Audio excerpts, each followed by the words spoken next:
Pain is usually a signal that something is going wrong, and it's the body's defense or protective mechanism to prevent the body from undergoing further harm. For example, if I were to place my hand on a hot stove plate, and what would happen? Immediately, I would jerk my hand away if the plate was very hot. And so this is a protective mechanism to prevent my hand from getting further burnt or from further injury and harm. And so one would automatically put one's hand under cold water. You'd run the tap for a while until the burn cools down.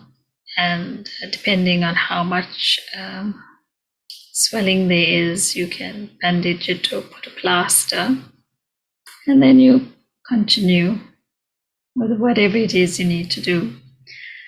But let's say I got burnt and I started to have thoughts about, oh no, how could this happen? And why did this happen to me? And what if I get an infection?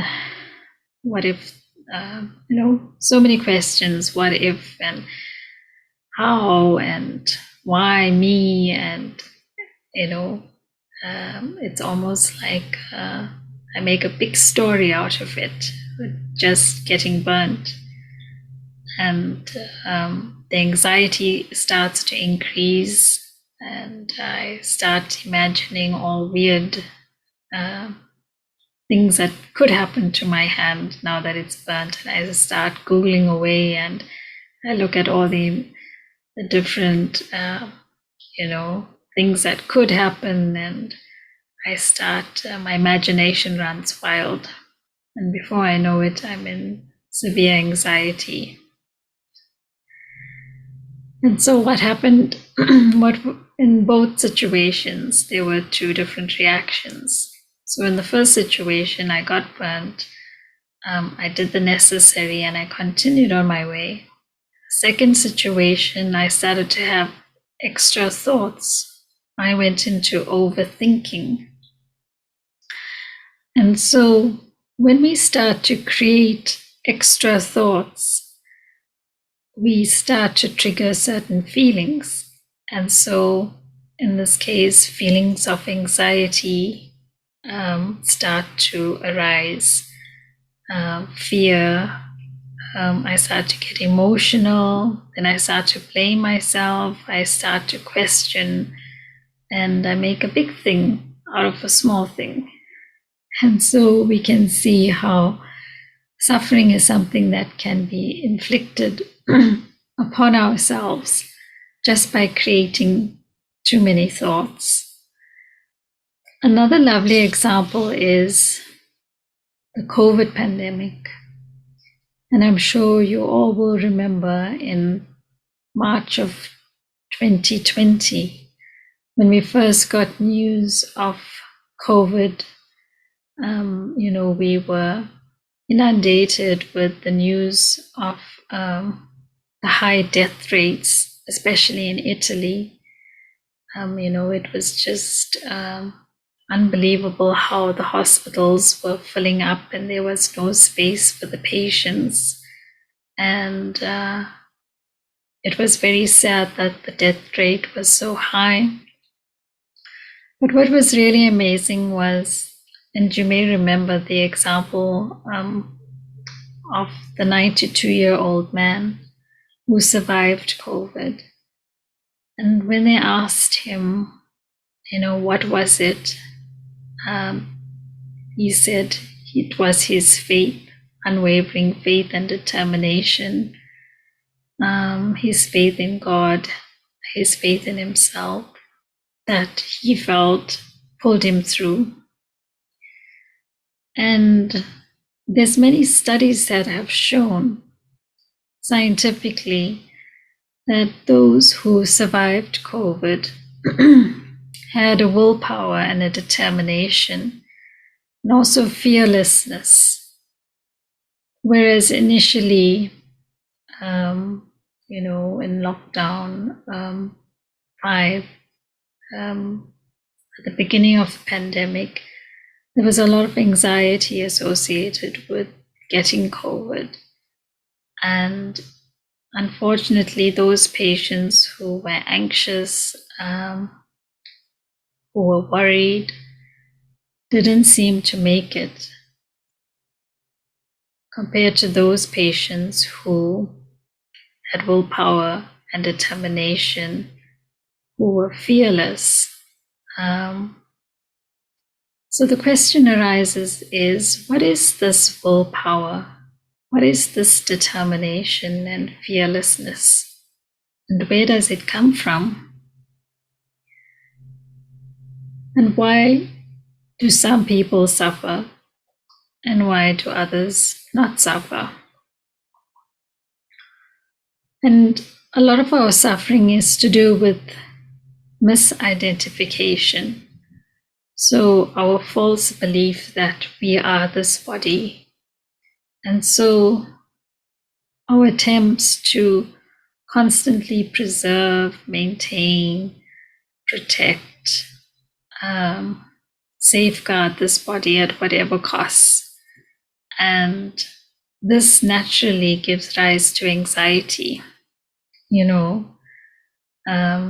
Disease seems to be increasing on a daily basis. People are facing challenges at an increasing rate. So how do we maintain our stability? How do we not suffer and yet deal with the pains that we need to deal with? The pain that's coming as signals for us to pay attention to. And so the identification or the true identity of who we are is key in this process of not suffering.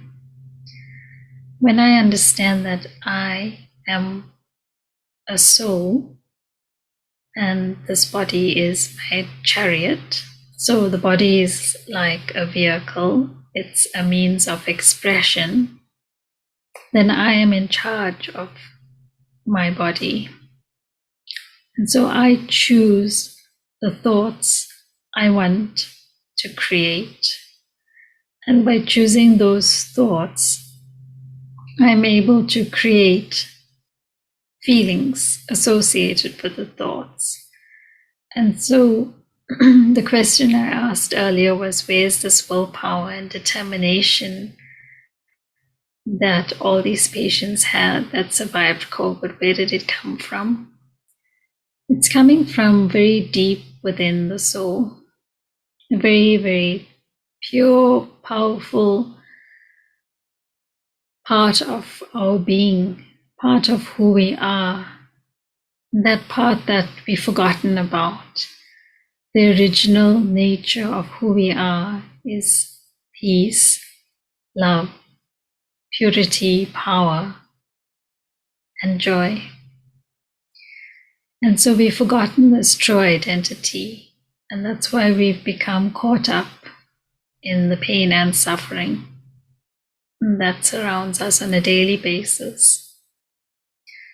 When I remind myself of my true identity, then I can tap into my inner potential of this power.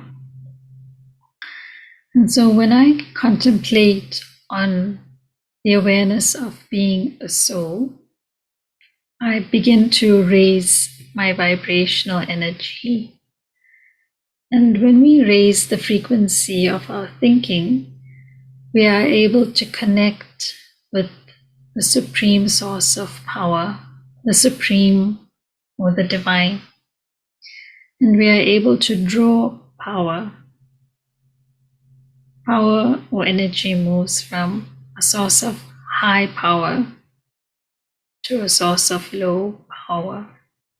And so we can see at this time, souls in the world are depleted. And so where do we draw this power from? So it's a two-step process. I need to remind myself of my true identity of being the soul and situated in this region of the forehead. And I am in charge of this precious vehicle, the body.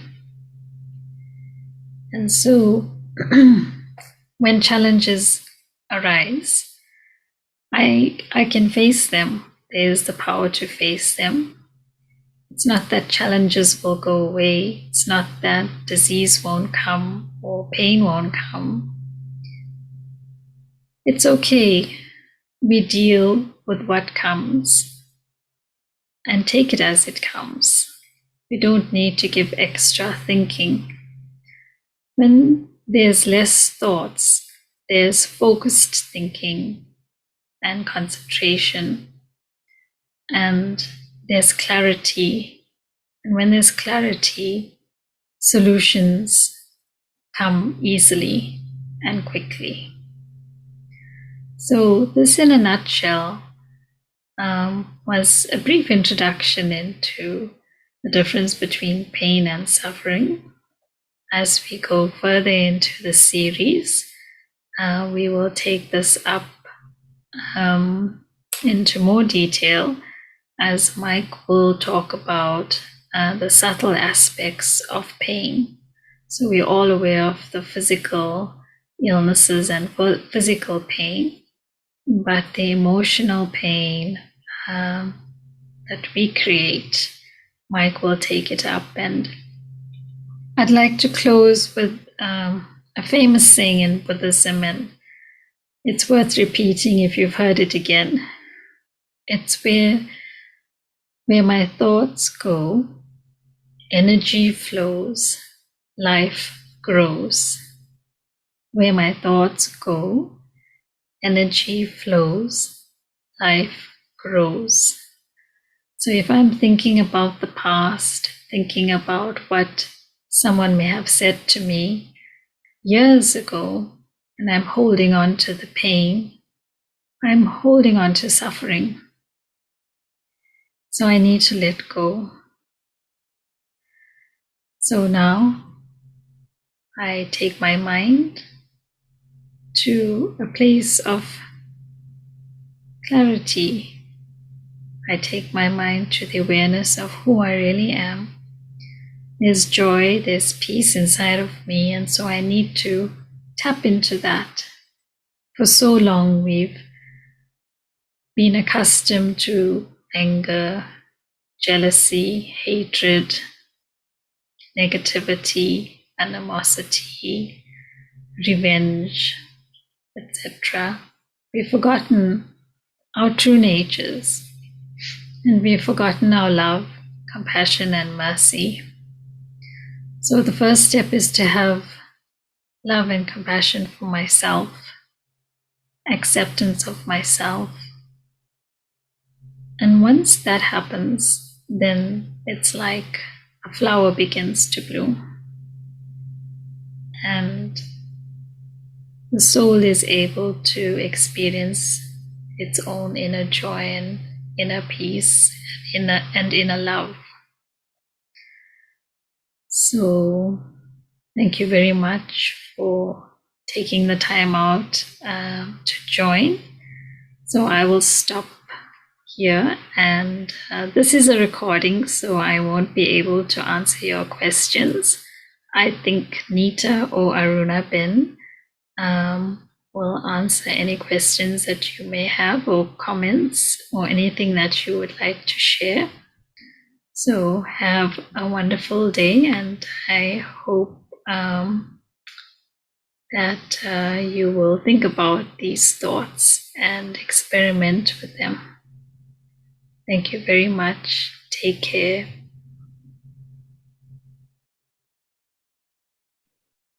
Thank you for that.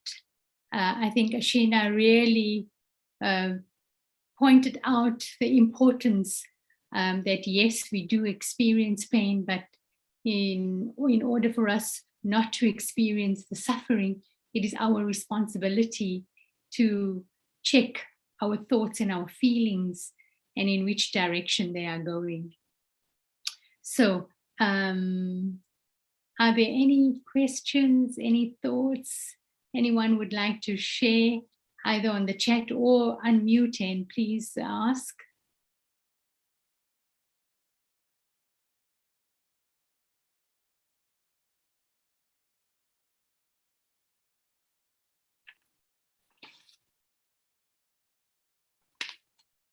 I specifically was thinking of this point about willpower and being fearless.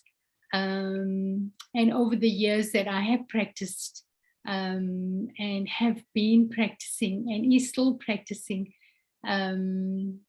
this philosophy of the Brahma Kumaris, Raj Yoga, has really taught me that inner willpower, that strength that we have lost over time because we have forgotten our true identity, and we've lost the identification of our original form, who we really are.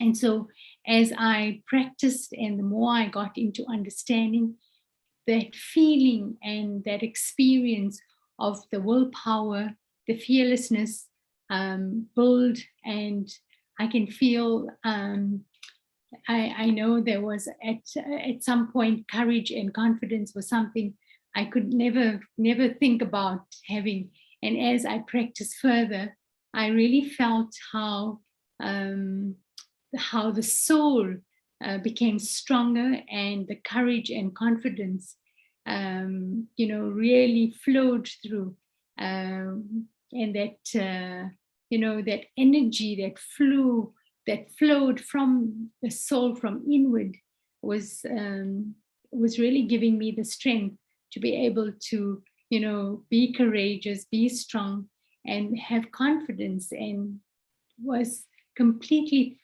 fearless in whatever I needed to. At one point when I went to learn how to drive and got my driver's license, my mom actually said to me, I never thought in my wildest dreams you would actually learn to drive and get your driver's license. And so I really just felt how this connecting to that soul, connecting to that being, and creating a sense of wellness of the being allowed me to move forward, allowed me to be courageous, allowed me to have that confidence. And so whatever we are going through, whatever circumstances, whatever situations we are surrounded by, whatever challenges, what tests come, yes, they do create pain, but we don't have to allow the pain to create suffering, that we do not endure the suffering over a long period of time. And yes, when we change the thinking, when we allow ourselves, and especially when Dusha was sharing that throughout the day, using a particular statement or affirmation to remind yourself, as she used the example of drinking water or going to the bathroom, is just to step back into on your seat of soul consciousness, and remind yourself who you are, that you are this powerful being, this victorious being, this being that has all of these wonderful treasures of qualities, so that whatever that pain has come, it'll go. I will be able to manage it. So the thoughts remain positive. The thoughts remain where I don't allow myself to be absorbed and to sink into this state of suffering, because suffering really draws a lot of energy, and it completely destroys your being, doesn't make you feel any, no self-worth, no feeling of, hope, or I can get over this. So really just to keep on connecting to that being, as Ashina pointed out, the center of the forehead, and keep raising that awareness of who you are. And today, during the day, just keep going back to where thoughts go, energy flows, life grows. That the suffering is brought on by me. I am responsible for creating these thoughts and feelings, these emotions that I go through when I experience pain.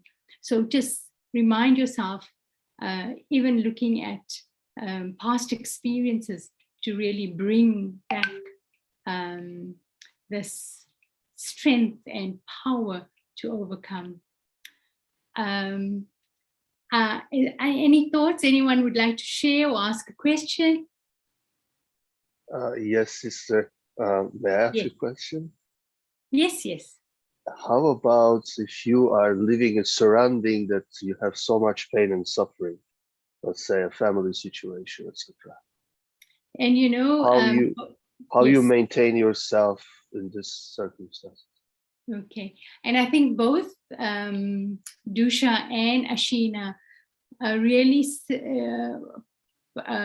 made a point of saying that having good wishes, so when our thoughts and feelings, pure feelings and good wishes, that when we understand ourselves, realize who we are, then automatically what we're going to do is we're going to create this energy and share this energy in the atmosphere, share this energy with people we come into contact with, and those people don't even have to be in front of us. So as I recognize myself as a soul, I also remind myself that others are souls. So there's this energy of transference that takes place. So if I keep my energy high, if I keep my thoughts high, connected to my original qualities and the divine, we are able to send those good wishes and pure feelings, so that others who are in pain and sorrow and suffering, they receive healing energy from us.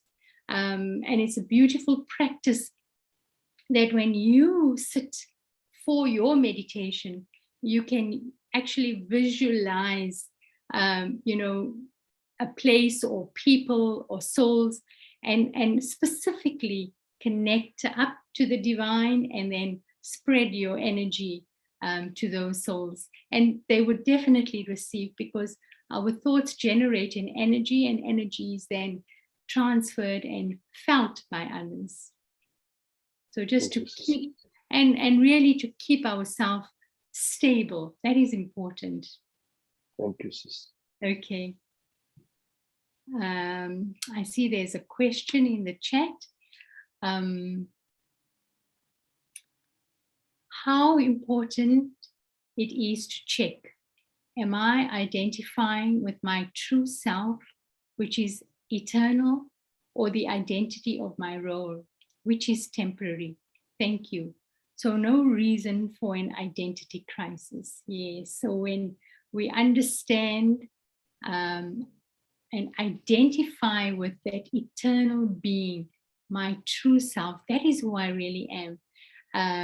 I am an actor.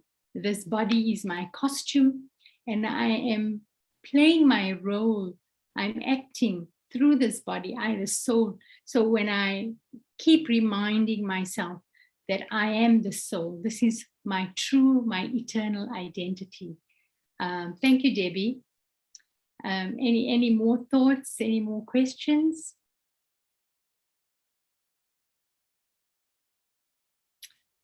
Okay, so I'm going to end off with some meditation, and let us just create a sense of calm and peace, that we surround ourselves with this divine energy of the Supreme. let us take our attention to that beautiful being in the center of the forehead.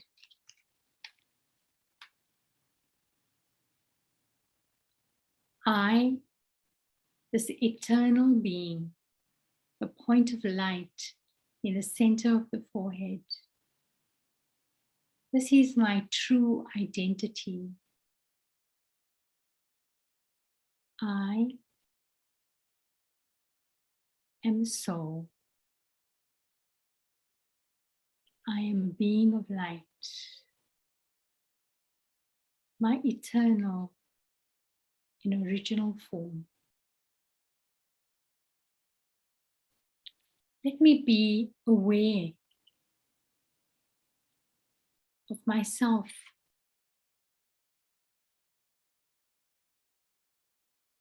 Let me remind myself, as I've forgotten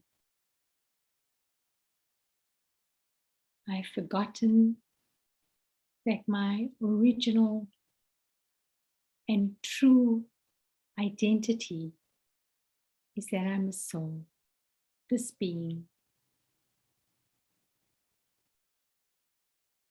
And so when I see myself as the soul, this being, I change the way I perceive, the way I think. My belief system changes.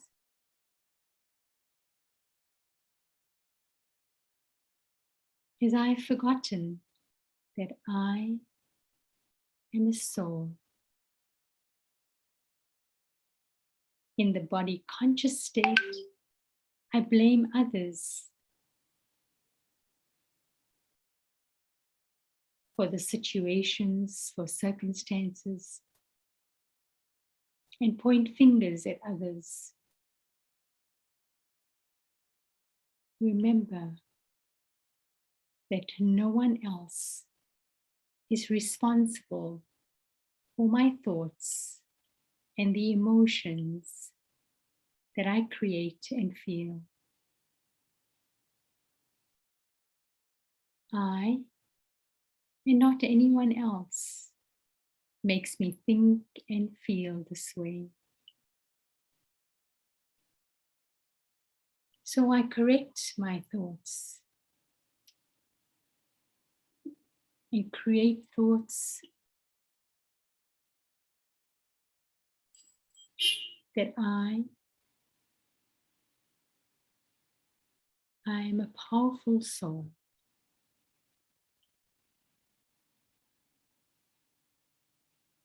My qualities of peace and love and happiness, joy and truth.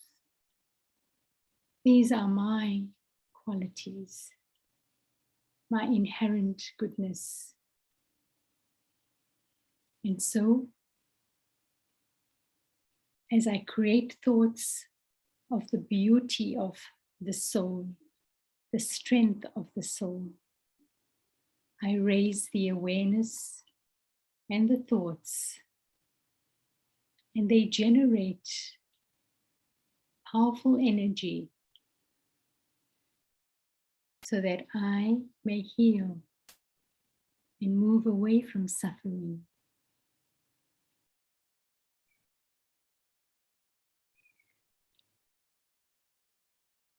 Let these thoughts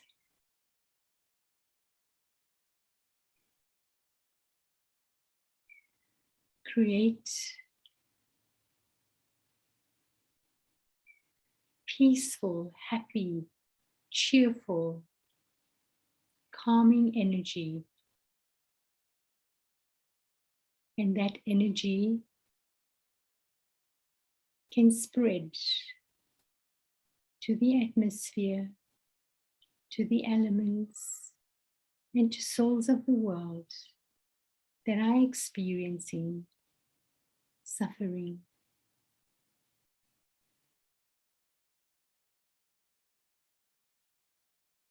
that energy that I'm connected with, that powerful source, that divine source of light and might, God, the Almighty. I allow that energy to flow throughout the entire world.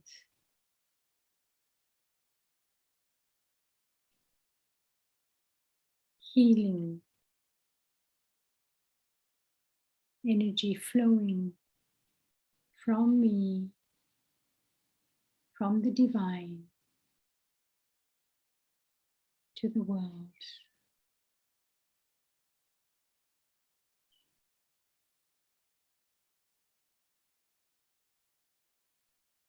Healing the world.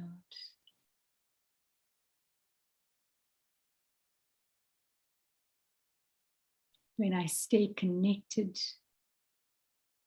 to that source, I allow myself to free myself from the suffering and allow others to free themselves. I restore and maintain the wellness of my being. Be well, stay well, go well. Stay in that awareness of generating an energy, thoughts filled with good wishes and pure feelings, and keep spreading them into the world.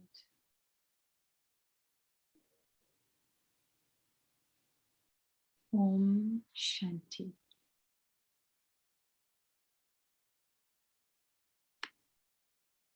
So, Brother Mirko, there was a question from Neer who would want you to repeat your last method. So if you would like to, please Thank share you. it. Yes, maybe I talk too fast and I saw the message, but you see, I type slow and you read fast. So I thought maybe I can share it now. It's something that very quickly, all right, we know the method is to be introverted, to be conscious of the self, to be aware. But before that that method that I adopted is called SNIOOP, which would be subjected. So I tell myself internally within the second, I am not influenced or I'm not subjected to, so S stays subjection, subjected. Little two is English language, you know, I omitted to be written down. So subjected to negative, it's N, I, influence, and double O, other, of other people. And because people come in front of you with their moods, attitude, intention, and motives, and you don't know what is on. So, and that's just a one like simple thing that before you got time to go inside and stabilize yourself and tell yourself I'm peaceful and confident and so on. I hope that that is clear, a little clear now. So what we got lined up for the rest of the week is that meditation course, which is starting on today, on the 2nd of March from 7-8. So it is the just continuation. It is intermediate course for meditation for those who already done basic course of meditation, and that is tonight. And login details you can see it in, and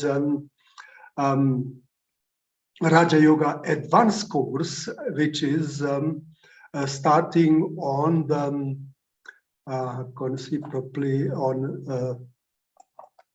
It's on Wednesday today. On Wednesday, the advanced one. Advanced one is for Saturday. So it just went off of my... Advanced is today, Wednesday. Right. And intermediate is Monday and Wednesday. Monday and Wednesday. Okay, so I don't see well because it just snipped from my screen. Okay, so thank you all, and goodbye till tomorrow. Thank you. Have a lovely day. Enjoy and keep reminding yourself, I am a peaceful soul. I am a soul. Thank you, brother. Thank you, sister. Om Shanti, everyone. Take care.